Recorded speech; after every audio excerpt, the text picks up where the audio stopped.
네, 내일장 빨간패 수요일에는 김동현 전문가와 함께하고 있습니다. 전문가님 어서 오세요. 네, 안녕하세요. 네, 반갑습니다.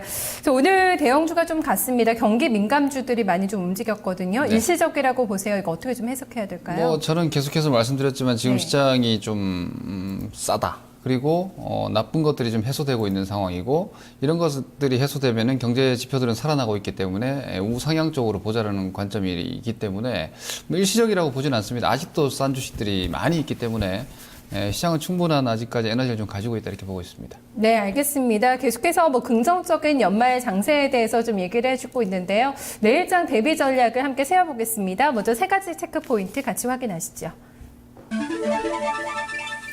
네, 첫 번째 S&P 500 지수에 대해서 좀 짚어주고 있습니다. 두 번째는 외국인들 현선물 오늘 동시 매수가 들어왔는데요. 여기에 대한 시각을 좀 확인해 보도록 하겠고요. 증권주 오늘 전 업종 가운데 가장 크게 올랐습니다. 증권주 동향에 대해서도 함께 살펴보겠습니다. 네.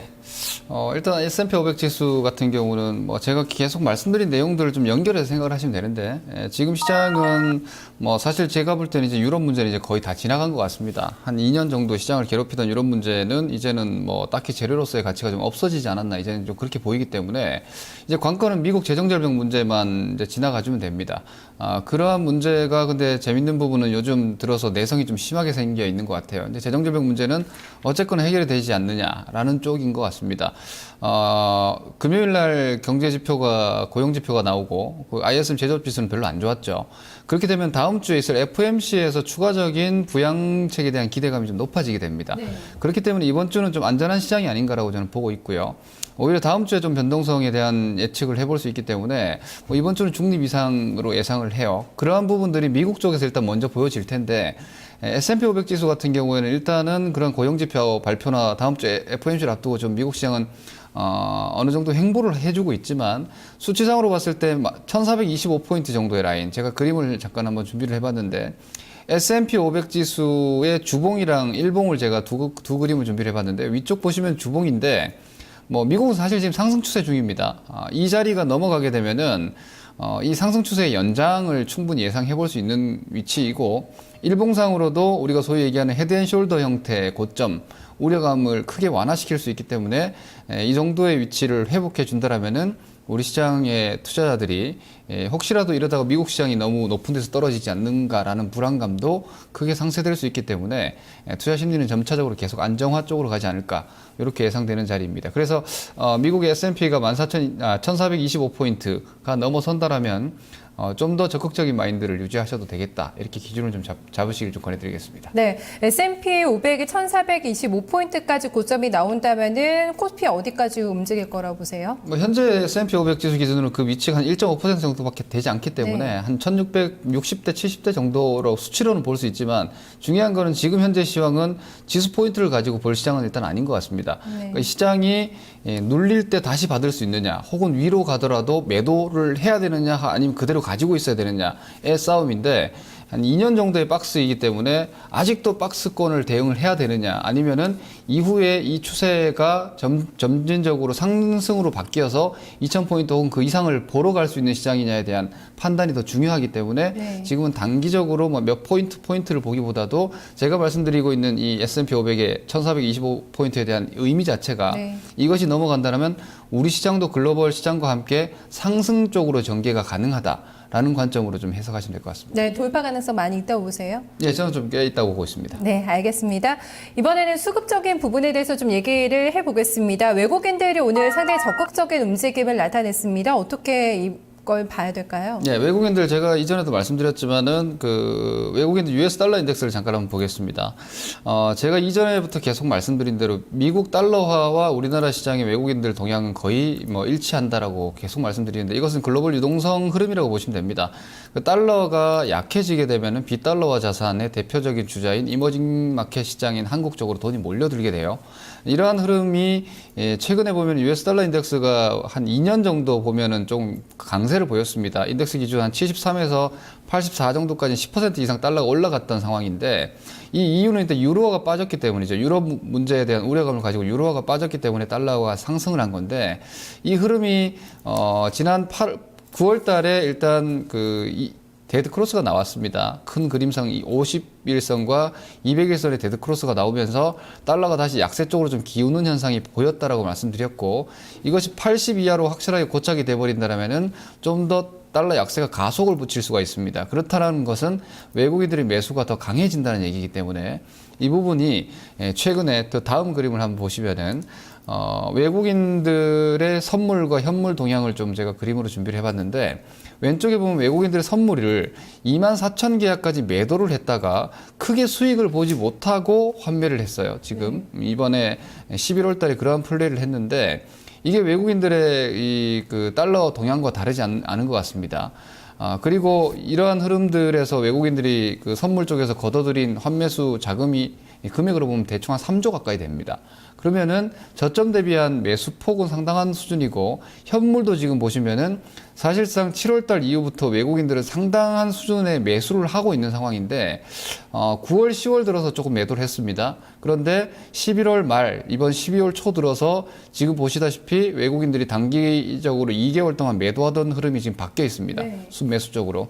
이렇게 된다면 이 구조는 현선물 동시매수 구조가 될 수가 있게 돼요. 외국인들이 선물을 누적 기준으로 매수 쪽으로 돌아버린다라면은 외국인들이 상방으로 선물 포지션을 잡아버리는 것이고, 거기에 주식을 같이 사준다라면은 현선물 동시매수하는 장은 기관보다는 외국인이 주도하는 리드하는 장이 되면, 기관들이 주도하던 이 차별화 장은 아마 당분간 소멸이 될 거고요. 그럼 전반적인 종목들의 레벨 다운이 있을 수 있기 때문에 이 흐름을 계속 주시하시면서, 외국인 오늘 같은 경우는 일부 양시장 매수가 됐는데, 이 선물과 현물의 동시 매수가 이어진다라면은 이 시장의 저항이나 혹은 어디까지 갈 거다, 어디가 저항이다라는 설정을 하지 마시고 외국인의 흐름에 그대로 동조화해서 가는 것이 제일 좋은 전략이라고 보고 있습니다. 네, 사실 그동안은 기관 따라잡기 열풍이었다고 해도 과언이 아닐 것 같습니다. 기관이 워낙에 좀 시장에 강한 지배력을 행사를 하면서 관련된 종목들, 매매하는 종목들이 상당히 지금 시장을 주도하는 움직임이었는데요. 외국인 쪽의 이런 움직임을 상당히 좀 큰 변화로 보고 있습니다. 확인 좀 잘 해봐야 될 것 같고요. 마지막 포인트 넘어가겠습니다. 증권주를 좀 얘기를 해주실 것 같아요. 오늘 많이 올랐는데요. 네. 제가 예전부터 많은 방송들에서 증권주는 시장 변곡점에서 항상 주시를 해야 된다. 매매를 굳이 하지 않더라도 선행적인 역할을 많이 한다라고 말씀을 드리고 있어요. 증시가 일례로 고점을 바라보고 있을 때 증권주가 꺾인다면은, 증권주는 이제 시장의 수급가 시황 산업이기 때문에 시장의 그 실적 전망 자체가 시장 전망과 마찬가지예요. 시장이 2200포인트에 가 있었지만 증권주는 미리 꺾여버렸단 말이에요. 그건 시장 기대치가 없다라는 것을 돈이 먼저 알고 움직인 건데, 실제로 증권주도 이번에 1800포인트대 중반을 보면서도 별로 빠지지 않고 지금 터닝이 나오고 있어요. 이 말은 증시 자체에서 실질적으로 레포트가 어떻게 나오든 간에 기관들의 어떤 전략 자체가 전망이 아무리 안 좋아도 기관들이 증권주를 산다는 것은 기관 투자들은 시장을 나쁘게 보고 있다는 게 아니에요. 그렇다면은 이 증권주의 흐름이 이런 정도로 안정을 보여준다면 앞으로도 시장은 예를 들어서 올라가면은 매번 그런 얘기가 나와요. 얼마가 저항이다, 얼마가 저항이다. 항상 올라가면 어디가 저항을 찾으려고 하는데, 거기에 물량을 뺏기지 마시고 오히려 기관들 외국인들 니네들은 사고 있잖아 라고 보시면서 그냥 따라가시는 방법이기 때문에 현재 증권주가 이제 아침 시세도 마찬가지예요. 오늘 같은 경우도 제가 오늘 시장이 좀 안정적일 거라고 봤던 게 오전부터 증권주들이 괜찮았단 말이에요. 네. 시장은 지수가 좀 흔들리고 종목들이 낙폭도 나온 종목들도 있지만 증권주들이 강하기 때문에 오늘 별로 빠질 장이 아니다라고 볼 수 있기 때문에 이런 부분들을 장중 시황 체크하시는데도 지금은 충분히 활용할 만한 것 같습니다. 네, 지수에 좀 선행하는 흐름이 특징이 있죠. 증권주의 오늘 이런 강세에 대해서 좀 지수를 긍정적으로 바라볼 수 있는 이유 좀 설명이 된 것 같습니다. 세 가지가 좀 다 같은 맥락에서 연결이 되고 있는데요. 좀 긍정적인 관점이죠. 내장 어떤 업종을 좀 공략을 해야 되는지도 들어보겠습니다. 저희가 한 몇 주가량 계속해서 IT 쪽 주목을 좀 해주신 것 같아요. 오늘은 어떤 쪽 볼까요? 이렇게 보시면 됩니다. 오해를 하시면 안 되는데, 저는 기본적으로 밸류에이션 얘기하면서 지금 종목들 낙폭과대 경기 민감주 정말 싸다고 봅니다. 하지만 그쪽은 지금은 좀 중기적인 포지셔닝입니다. 예를 들어서 사서 모아서 나가시면은 40% 50% 보고 가자는 쪽이기 때문에 어떻게 보면 이 코너에는 좀 안 맞을 거예요. 성과가 빨리빨리 안 나오니까. 하지만 저는 기대 수익은 그쪽이 오히려 더 높다고 보지만, 하지만 좀 단기적인 트레이딩 관점에서 전략적으로 접근을 하는 데 있어서는 현재 시장은 낙폭과대가 아닙니다. 시장은 낙폭과대가 아니에요. 1900대 중반에 있으니까. 아니겠습니까? 네. 그러면 시장이 위쪽으로 더 올라가서 2천을 바라본다는 것은 이건 기본적인 마인드 자체가 돌파냐 아니냐를 가늠하는 시장이에요. 그렇게 되면은 돌파를 미리 했거나 혹은 돌파를 할 수 있는 종목의 주도주임은 분명합니다. 그러니까 밑에서 올라오는 낙폭주가 수익이 더 난다고 해서 이게 주도주는 아니에요. 그렇다면 시장을 이끌고 가는 종목들인데 현재로 봤을 때 주도 업종은 분명히 IT인 것 같습니다.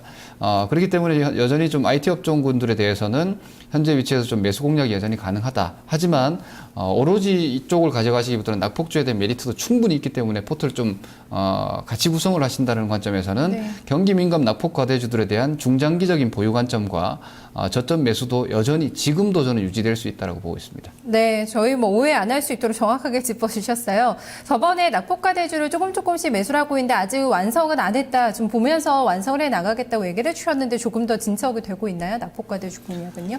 뭐 저는 개인적으로 낙폭과대 이미 다 가지고 있는 상황이고요. 다 포트폴 완성해 놓으셨나요? 그러니까 네. 낙폭과대라는 매매 자체는 지금 싸기 때문에 더 떨어져도 팔지 않겠다는 마인드가 중요한 겁니다. 예를 들어서 많은 제가 예전 같은 경우는 뭐 화학주 같은 경우도 경기 민감 주도로 너무 싸다라고 말씀드린 게 네. 뭐 예를 20만 원 하는 종목인데 18만 원 떨어져도 팔지 않겠다라는 마인드로 사는 거예요. 20만 원도 싼데 18만 원이면 더 싸지 않느냐. 펀더멘털적인 요인은 바뀌지 않았다. 이렇게 접근하는 거기 때문에 기본적인 낙폭과대 매매는 사실 확인하면 비싸집니다. 네. 네, 좀 과감하게 들어갈 경우에는 저가의 리스크를 떠안고 하는 그 평가 손실을 확정짓지 않는다라는 전략이니까 낙폭과대 관점은 종목들은 뭐 현재로서도 뭐 좀 더 밀리든 아니든 현재 위치는 충분히 2년 내 저가권에 있는 종목들이 충분히 많으니까 우량 종목들에 대해서는 그리고 경기가 살아날 때 같이 올라올 수 있는 민감주들은 지금도 충분히 매수 가능하다 이렇게 보고 있습니다. 네, 단기적으로는 일단 추세를 따라가자 IT 쪽을 또 언급해 주셨어요. 공략 좀 알려주실까요? 예, SK 하이닉스를 좀 말씀드리겠습니다. 제가 뭐 IT주들 돌아가면서 말씀드리는 것 같은데, 네. 분명히 시장이 위쪽으로 돌파가 될 때는, 이쪽이 아무래도 좀 앞쪽에서 이제 공격적인 수익률은 나올 거예요. 기간 수익률은 낙폭주들이 뭐 한 두어 달 지나면 바닥에서 30% 올라왔네? 이렇게 되겠지만, 좀 짧은 구간에서 성과를 보기 위해서는 추세가 살아 있어야 됩니다. 그러한 종목에서는 SK 하이닉스가 좀 유효한 것 같고요. 외국인 기반의 수급 호전이 유지되고 있고, 중간중간에 기관들도 사실 뭐 그렇게 물량을 강하게 팔고 있는 것 같지는 않아요. 그리고 또 하나 재밌는 부분은 앞에 SK가 붙었죠. 사실 증시에서 실전적으로 봤을 때 이름표 바꿔 달면은 뭔가 한번 해줍니다. 그런데 네. 아직은 SK라는 그 앞에 타이틀을 붙인 하이닉스로서의 시세는 한 번도 없었기 때문에 즉 SK라는 이름을 붙였다는 것 자체는 유동성 위험에서 이제 빠져나왔다는 거죠. 그러한 하이닉스에 대한 재평가가 좀 있지 않을까 보고요. 시장 대비해서 좀 강세 추세로서의 주도 섹터 움직임도 매력적이고 모바일 디램 성장은 계속될 것이고 경기 민감주이기도 합니다. 그러니까 PC향 메모리는 지금 아주 부진하거든요. 네. 근데 그 경기 터닝이 된다면 PC향 메모리 시장도 같이 난다라면 모바일 쪽과의 어떤 시너지 효과로 인한 실적 회복 속도는 더 빨라지리라고 전망이 되기 때문에 이쪽에 대해서는 당분간 좀 관심이 필요하지 않을까라고 봅니다. 네, 공략 어떻게 해볼까요? 가격 전략 주시죠. 네, 일단 하이닉스 같은 경우는 이미 정배열 들어와 있기 때문에 조정 시 매수가 충분히 가능한 종목이고요. 이번에 지금 조정이 이미 좀 나오고 있어요. 네. 그래서 제가 볼 때는 좀 더 조정이 나온다면 좀 이상한 것 같아요. 그렇다면 시장에서 좀 단기적으로 소외시켜버리는 게 아닌가라고 보이기 때문에 손절가가 중요할 것 같은데 매수 가격은 일단 24,600원 정도면 뭐 무난할 것 같고요. 손절 가격대는 이번 주 저점은 좀 깨지면 안 될 것 같습니다. 그렇게 되면은 오히려 개인들을 너무 싸게 사줄 수 있게 살 수 있게끔 만들거든요. 네. 보통 하이닉스 같은 개인 선호주가 쉽고 싸게 살 수 있는 위치를 줄 때는 안 사는 게 맞아요. 그럼 보통 네. 더 빼버립니다. 그래서 24,000원이 깨진다면 약간 그러한 수급의 전환이 나올 수 있기 때문에 그 경우에는 오히려 짧게 한 2% 손절 매도로 좀 끊으시고 다음 자리를 찾을 필요가 있는 것 같아서 굉장히 짧게 잡아오셨네요. 네, 손절 가격은 2% 정도 24,000원 무너지면은 일단 제가 제시한 전략에서는 좀 어긋나기 때문에 네. 24,000원 손절하시고요. 목표 가격대는 지금 위치에서 추세가 이미 형성되어 있기 때문에 손절 대비해서 리턴 비율은 꽤 높습니다. 한 28,400원 정도의 목표가까지 손절가 깨지지 않으면 좀 끌고 나가셔도 될 것 같습니다. 네, 알겠습니다. 조금 기간이 여유 있게 보시나 봐요. 목표가는요. 뭐 시장의 분위기가 만약 그 좀 급하게 호전돼 준다라면 네. 뭐 간단하게 제가 그 시황을 보는 팁 한 가지를 말씀드리면 만약에 미국 재정 절벽 문제가 빨리 해소가 돼 버린다면 당연히 산업재들이 더 올라올 겁니다. 빠른 속도로. 하지만 그 경우에도 이러한 주도주는 휴식을 한 이후에 튀어 올라갈 거예요. 근데 반대로 재정절벽 문제가 좀 더 속을 썩인다면 산업재 종목들은 약간 횡보를 하면서 바닥 다지기를 하고 그 기간에 오히려 주도 섹터가 위쪽으로 한번 강하게 칠 수는 있어요. 왜냐하면 지수가 크게 빠질 구조가 아니기 때문에 네. 하나가 처지면 하나가 올라가는 이 구조는 당분간 좀 이어지리라고 봅니다. 네, 알겠습니다. 오늘 전략 잘 들었습니다. 네, 고맙습니다. 네, 김동완 전문가와 함께 저도 여기서 인사드리겠습니다. 오늘 하루 마무리 잘하세요. 저희는 내일 3시 5분에 찾아뵙겠습니다. 고맙습니다.